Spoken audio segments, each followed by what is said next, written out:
अस्सलाम वालेकुम जी, आदाब। मैं हूं मैसम अब्बास और मेरे साथ हमेशा की तरह हैं दानिया खान और अदबकारियाँ की एक और किस्त के साथ आपकी खिदमत में हाजिर हैं। और आज जो हमारे साथ मेहमान शख्सियत मौजूद हैं वो बहुत ही ख़ास हैं जी, और बड़ा मुख्तलिफ उनका शेर कहने का अंदाज़ है, पढ़ने का अंदाज़ है। रुकैया मालिक फ्रेम जो भी खुल चुका है तो आप पहचान तो गए होंगे। और बकौल दानिया क्या कही थी आप इनके बारे में? हाँ, मैं ये कह रही थी कि दौर हाज़िर में जितनी भी लड़कियां शायरात हैं लिखने वाली, उनमें रुकैया मेरी वन ऑफ द फेवरेट्स हैं और मुझे बहुत पसंद है इनका अंदाज और इनके ख्याल भी बहुत मज़े। यानी उनकी ख़ास फरमाइश पे आज यहाँ मौजूद है। ये आर्टिस्ट को, शायर को क्या होता है, देर से पहुँचना कहीं पे उसको बड़ा महसूस होता है कि मतलब देर से पहुँच रहा है? ये नॉर्मली होता है वैसे। अच्छा, मैं इस बात में माजरत हूँ। हाँ। पहले तो कि मैं लेट आई, दूसरा ये कि मैंने आपको बता दिया था सिचुएशन। हम उस पे तो बात ही नहीं कर रहे, हम तो एक जनरल बात कर रहे हैं। क्या ऐसे होता है वैसे कोई? नहीं, जरूरी नहीं है। पर्सनालिटी डिफरेंसेस होते हैं। कुछ लोगों से टाइम कैलकुलेट नहीं होता कि मैं इतने बजे फ्री हो जाऊंगा। अच्छा, तो वो फिर मिसकैलकुलेट करके आपको बताते हैं। ये आप किसी को सुना नहीं रही, ऐसे ही? जी बिल्कुल ऐसे। अच्छा, जैसे मैसन ने एक जेनेरिक से सवाल पूछा आर्टिस्ट को जेनेरिक करके, तो बताइए कि क्या ऐसा होता है कि आर्टिस्ट ये नहीं करता, आर्टिस्ट वो नहीं करता, आर्टिस्ट ये, या आर्टिस्ट आम बंदे की तरह? मुझे ऐसा लगता है कि आर्टिस्ट बिल्कुल आम बंदे की तरह होता है। आप किसी भी शख्स को स्टिग्मेटाइज नहीं कर सकते कि वो ऐसे है और वैसे। तो पर्सनैलिटी डिफरेंसेस हैं हर किसी के अंदर। हाँ, कुछ ट्रेड्स होते हैं जो कुछ सब आर्टिस्ट में थोड़े थोड़े कॉमन होते हैं, तो वो हो सकते हैं। लेकिन फिर भी यहाँ पर भी मैं कहूँगी कि इंडिविजुअलिटी जो है ना वो हर शख्स की बरकरार रहती है, वो आर्टिस्ट है या नहीं है। ठीक, बिल्कुल ठीक है। शायरी क्यों करती हैं आप? ये किसी ने कहा नहीं है कि ये क्या वाहियात काम शुरू कर लिया आपने? ये मतलब कहाँ से ख्याल आया, कहाँ से डिस्कवर किया आपने? ये बहुत लोगों ने कहा, मुझे मेरे घर वालों ने डिस्करेज भी किया। अच्छा, बहुत दफा अल्हम्दुलिल्लाह। जब मैंने स्टार्ट किया तो बहुत डिस्करेज मुझे किया उन्होंने। लेकिन शायरी इमोशनल आउटफ्लो के लिए अच्छा करती थी शुरू में, कैथारसिस के लिए। और किसी को सुनाती नहीं? किसी को सुना भी लेती थी, लेकिन क्योंकि वो फैमिली मेरी उसमें सपोर्ट बहुत ज़्यादा नहीं करती थी कि है कि काम है फजूल, मतलब शायर तो मतलब करियर तुम्हारा तबाह हो जाएगा, इस तरह की चीज़ें। तो लेकिन अब फिर जब आइडिया हुआ कि नहीं यार, मतलब ये चीज़ें सुनाई भी जा सकती हैं, तो फिर शेयर करना शुरू कर दी जरा लोगों के साथ। ठीक है। ये बताएं कि आप किन शायर या शायरात को खुद पसंद करती हैं? आपने किसका मुतालिया किया या आपको कौन पसंद? अच्छा, मुझे क्लासिकल में सबसे पहले मिर्ज़ा गालिब साहब, ये इनका मैंने मुतालिया किया है। ये अच्छे लगते हैं और सिर्फ यही अच्छे लगते हैं सबसे ज़्यादा। अच्छा, दूसरा उसके बाद अगर हम देखें तो जमाल अहसानी साहब हैं, सगीर मिलाल साहब हैं, ये मुझे अच्छे लगते हैं। और जो अहद हाजिर की शायर हैं उनमें मुझे अख्तर उस्मान सबसे ज़्यादा पसंद है। तो he is one of my favourite poets. क्या चीज़ इंस्पायर करती है? क्या हालात हों तो रुकैया बहुत शेर कहती है, या मज़ा आ रहा होता है, एक रवानी चल रही होती है? अच्छा, ये मैंने आज तक मैं इसका एनालिसिस नहीं कर सकती। अच्छा, कि क्या आज कर मैंने कहा अच्छा आज कर ले। बस इमोशनल आउटफ्लो मैंने आपको बताया कि जब बहुत भर जाते हैं आप अंदर अच्छा, से, वो चाहे खुशी से या चाहे किसी और कैफियत से। जी बिल्कुल। और या फिर आप किसी को समाज में कुछ हो रहा है तो अच्छा, वो देखकर आप ट्रिगर हो रहे हैं, अपने ट्रॉमास अगर आप कलमबंद करना चाह रहे हैं तो वो होता है। तो उसके बाद फिर आप कुछ, चूंकि आप करिए इमोशनल आउटफ्लो में लिखती हैं, तो ऐसा भी होता है कि कुछ लिख के सोचें बाद में कि ये मैंने क्यों लिखा, या कोई ऐसी चीजें हैं आपके पास आज भी जो आप सोचते हैं कि यार मुझे नहीं लिखनी, जिस पे आप शर्मिंदा हो? जी, मैं बिल्कुल माजूर था और शर्मिंदा हूँ। मैंने कुछ चीज़ें माजी में ऐसी गलतियाँ मुझसे सरजद हुई हैं, अच्छा, जिनके ऊपर आज भी मुझे सुहेब ने बल्कि मुझे कल जिक्र किया था कि ये तुमने क्या लिखा हुआ। तो मैं उनको बिल्कुल शर्मिंदा हूँ, क्योंकि वो जब आप बहुत जब मैंने स्टार्ट किया था तो उस टाइम उस तरह की उम्र नहीं थी कि आप अच्छा लिख सकें। तो वो फिर देख के होता है यानी क्या बात है। और वैसे भी जब आप पे कोई चीज़ बीत रही होती है तो आपको बहुत बड़ी लग रही होती है, लेकिन जब वो गुजर जाती है तो फिर आप सोचते हैं कि तो कोई बात ही नहीं थी। बिल्कुल ठीक है। पहला शेर याद है आपने किस पे लिखा था? आप वैसे मखसूस कोई शख्सियत ज़हन में रख के शेर लिखती है या मतलब? बहुत कम। अच्छा, मोस्ट ऑफ द टाइम्स ये होता है कि आप या तो इंस्पिरेशंस लेते हैं मुताले से, या फिर अपने इर्द गिर्द लोगों को देखने से। ठीक है, तो पहला शेर याद है? पहला शेर नहीं, अगर याद होगा भी तो मैं सुनाऊंगी, तो नहीं याद लेकिन इतना मुझे याद है, 4th क्लास में मैंने अपनी फर्स्ट नज़्म लिखी थी। अच्छा, और वो चाइल्ड लेबर पर थी। अच्छा, तो ये जो अच्छा, तो बचपन में भी क्या समझती थी, ये सोचती थी कि मैं शायर बनूंगी, शायरा बनूंगी, या ये बड़ा हो के आपको पता चला बचपन में कोई और ख्वाब था? नहीं, सोचा कभी भी नहीं था। और ना मैं अपने आप को आज तक शायर समझती हूँ। तो यहाँ क्यों बैठी ये आप लोगों का बड़ा फन है, इसकी वजह से मैं यहाँ पर बैठी हूँ। सही है। तो बचपन में क्या ख्वाब था, क्या बदल सकते? हाँ, बचपन में ख्वाब चेंज होते रहे हैं। लाइक पहले मुझे एक जिंदगी में कभी ख्वाब था कि मैं पायलट बनूंगी, तब मुझे नहीं पता था पायलट सिर्फ नाम सुना था पायलट। फिर मुझे मेरा ख्वाब था कि मैं इंजीनियर बनूंगी। फिर अब्बा ने कहा कि नहीं तुम डॉक्टर बनोगी, तो मैंने कहा ठीक है मैं डॉक्टर बनूंगी। तो बस फिर मैं साइकोलॉजिस्ट बन गई। अच्छा, साइकोलॉजी ने कितना हेल्प किया आपकी शायरी को, अदब को? उसमें फायदा हुआ बिहेवियर्स पढ़ने का? बिल्कुल उसका मुझे फ़ायदा हुआ है, ह्यूमन बिहेवियर को, क्योंकि आपने जब इन डीप स्टडी किया होता है तो आप लोगों के मिजाज, लोगों के रवैये आप समझते हैं, तो उसको आप अच्छे खूबसूरत तरीके में, ज़्यादा बेहतर तरीके से आप उसको लफ्ज़ों में ढाल सकते हैं। तो उसने हेल्प। सवाल मुझसे पूछने और चूंकि आप सियासत करती हैं, तो आप मुझे बताएं कि शायर पर्टिकुलरली इनसिक्योर क्यों होता है कि किसी के अच्छे शेर को अच्छा ना कहना, फॉर एग्जांपल अच्छा हो लेकिन मानना अच्छा ना, हो, इनको लगे कि यार ये नहीं, मैं अगर इसको अच्छा कह दूंगा तो ये मेरे लिए अच्छी बात है। प्रोफेशनल जेलसी है, सब में होती है।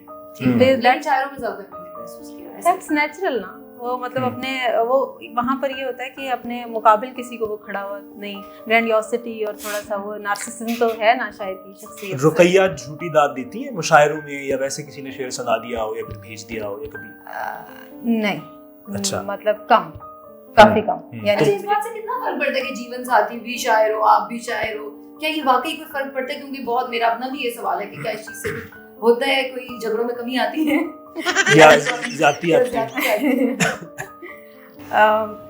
मेरा ख्याल है कि जब आपका किसी से मिजाज मिलता है ना, तो फिर आपकी जिंदगी जरा बेहतर तरीके से, अगर आप झगड़ा भी करते हैं तो उसका इख्तिताम जरा शायरी में झगड़ा चाहिए जरा अच्छा, नहीं शायरी में तो नहीं चल रहा होता, झगड़ा तो डोमेस्टिक मामलात पे चल रहा होता है, लेकिन ये कि आप उसका इख्तिताम जो है वो रैशनल करते हैं। अगर आप किसी को, तो मेरा ख्याल है आप किसी भी फील्ड से हो, अगला बंदा अगर आपके मिजाज के साथ उसकी हम आहंगी होती है तो फिर ताल्लुक अच्छा चलता है। अच्छा, रुकैया शायरी को लेकर या जिन लोगों से रुकैया को मोहब्बत है, लगाव है, उनको लेकर बहुत सेंसिटिव हैं, उनको शिद्दत पसंद है या नहीं है? बिल्कुल हूँ। अच्छा, काफ़ी ज़्यादा सेंसिटिव भी हूँ और पॉसेसिव बहुत ज़्यादा नहीं हूँ। अच्छा। लेकिन थोड़ा सा वो होता है ना कि बहुत ज़्यादा केयर में मैं अगले पे मुसल्लत हो जाती हूँ। अच्छा, यानी आपको इदराक है इस बात? मुझे इदराक है, बिल्कुल है। नहीं तो ये इसको आप समझती है कि ठीक है, या इसको आपने कम किया, ज़्यादा किया, या क्या किया? मेरे नज़दीक ये जब तक ये बिहेवियर, जब तक आपका कोई भी बिहेवियर किसी शख्स को तकलीफ नहीं दे रहा तब तक ठीक है। लेकिन अगर वो किसी शख्स के लिए प्रॉब्लम का बाइस बन रहा है, उसके लिए परेशानी का बाइस बन रहा है, तो फिर आपको उसके ऊपर वर्क करना चाहिए। और मैं कोशिश करती हूँ कि मैं इस तरह ना करूँ, इतना ज़्यादा मैं प्यार ना दिखाऊँ कि अगला तंग ही पड़ जाएगी, यार क्या बकवास। ठीक है, मोहब्बत के बारे में क्या ख्याल है? करनी चाहिए, कितनी दफ़ा करनी चाहिए, जिससे करनी चाहिए उसी से शादी करनी चाहिए? हाँ, और ये मतलब शादी जरूरी है या नहीं है, या और अलग रिकॉर्ड के लिए ये भी कहना यहाँ जरूरी है कि रात को उन्होंने बाकायदा कहा कि मोहब्बत पे मुझसे कोई सवाल ना किया जाए, और लेकिन मैं पूछूंगी, देखें बनता है। आपका क्या ख्याल है मोहब्बत के बारे में? आप क्या सोचते हैं? बाखुदा हम मोहब्बत के दुश्मन नहीं अगर अपने दुश्मनों के गुलाम। मोहब्बत के बारे में मुझे ऐसा लगता है, मेरी ये ज़ाती राय है, आप इससे इख्तिलाफ भी कर सकते हैं, कि आप, मेरा एक छोटा सा फ़लसफ़ा है, वो ये है कि जब आप किसी से मिलते हैं 2 एक दफ़ा 3 दफ़ा, आपको कोई शख्स अच्छा लगता है, तो उसमें पहली स्टेज ये आती है कि आपका दिल करता है वो आपके पहलू से ना उठे, वो हर वक्त बस बैठा रहे, और चांद जरा बड़ा हो जाता है उसको देखकर दुपट्टा लहराने लगता है, और जो जल तरंग से बचते हैं वो वाली सिचुएशन आती है। तो जब आप उस सिचुएशन में हो, आप उसको एंजॉय करें, तो तब आप कभी भी उसके साथ लंबी कमिटमेंट ना करें, उसको ज़रा मैच्योर होने दें।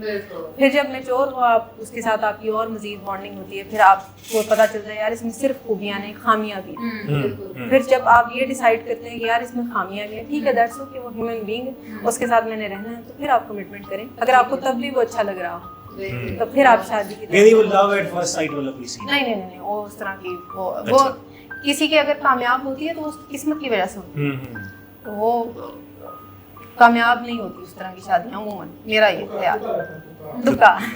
ये कभी तंग भी आ जाती है शायरी से, या आपके जो इर्द गिर्द इतने आर्टिस्ट और सब लोग रहते हैं, कभी आती है ये क्या लोग हैं, ये कौन लोग हैं, क्यों मैं हूँ उनके बीच में? शायरी से तंग नहीं आती, लेकिन शायरों की ना कुछ मखसूस हरकतों से तंग आ जाती है। अच्छा, अगर आप मखसूस हरकतें डिफाइन करना चाहें तो जरूर करें।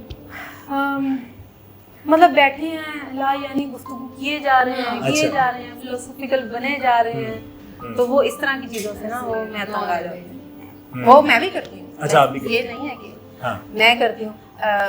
मेरा एक बड़ा अच्छा दोस्त है राज, तो उसके साथ होती है इस तरह की गुफ्तगू, तो काफ़ी देर ना मैं उसको कहती हूँ सिर्फ 1 घंटे वास्ते मिले आकर पास, तो वो जब उससे ज़्यादा तो सर पी जाता है उस तरह की बातें करता है। तो ये शायरों का सबका, मेरा भी, हम सबका ये सबका ही मसला है कि वो इधर-उधर की बातें कर देते हैं, यानी ऐसी बातें जो प्रैक्टिकली शायद पॉसिबल ना हो। जी ठीक है, बिल्कुल सही है।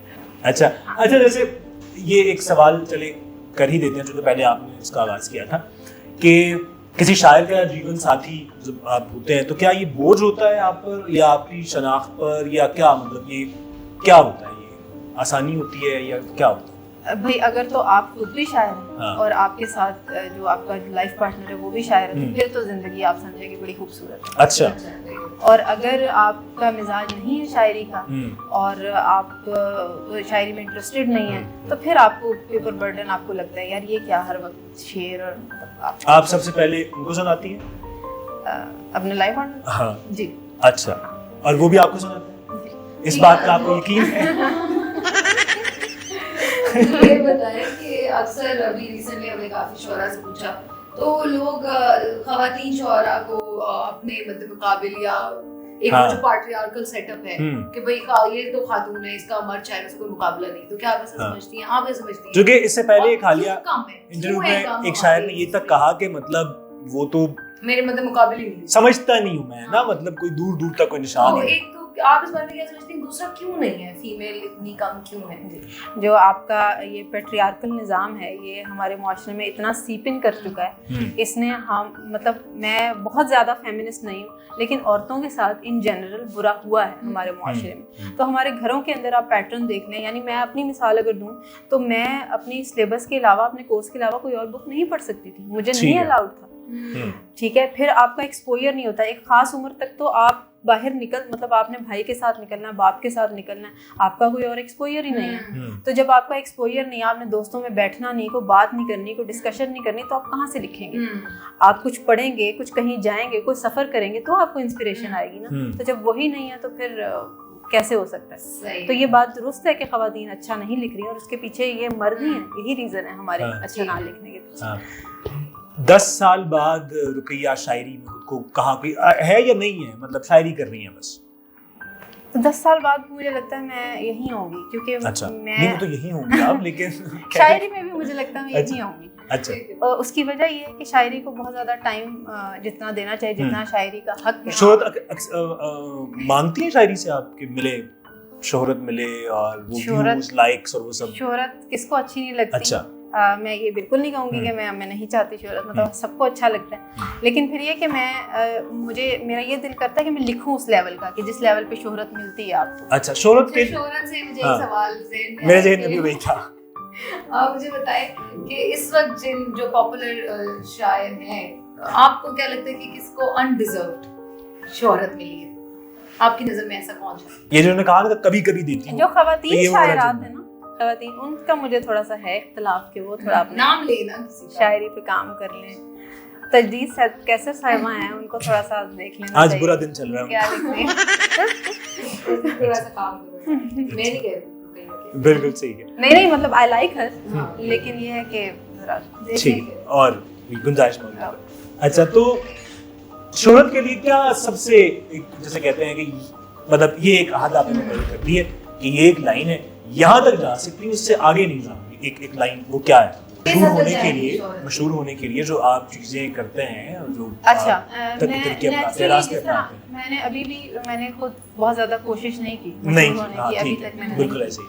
तो बस नेचुरली वक्त के बहाव के साथ जहाँ वक्त ले जाए तो चलते हैं। नेचुरली ग्रो करना चाहते हैं, ऐसा होता है? नेचुरली ग्रो किया जा सकता है? जी बिल्कुल होता है। अच्छा, बिल्कुल होता है। हाफी भाई कहते हैं कि शायरी एक देवी है, आप ये आपको नवाजेगी, लेकिन आपने इस पे काम करना है, ये वक्त मांगती है। आप इसको पे अपना वक्त इन्वेस्ट करें तो ये आपको नवाजती है, और हाफी को नवाजा है, तो ये मामला है। बिल्कुल ठीक है। शायर को आपके पास आए कि मैं शायर बनना चाहता हूँ, क्या मशवरा देंगे, कौन सी स्कूल में? उसको ये मशवरा दूंगी कि जो काम उसको आता है वो करे, शायरी को ना करे, क्योंकि जैसे अब मैं हूँ तो मैं बिल्कुल बेसुरी हूँ, मैं नहीं गा सकती। इस बात का अगर मैं कोई 2-4 लोगों से पूछती हूँ जो अच्छा गाते हैं कि मैं गा सकती हूँ, तो वो मुझे कहते हैं बेटा नहीं यार, बस का काम नहीं है। तो ये ऐसा भी हो सकता है शायद वो आपसे गलते हो कि हम साले हैं। नहीं मुझे अंदाजा है, इतना तो मुझे पता है, अपना इंसाइट है मुझे। तो इसलिए शायरी भी ऐसे ही है कि आपके अंदर नेचुरली आपको ठीक है, innate होती है। बदनीयत की होती है। मुझको घड़ियां देने वाले तोहफे में, वाह। मुझको घड़ियां देने वाले तोहफे में, तेरे वक्त में बरकत हो और रुतबे में, वाह।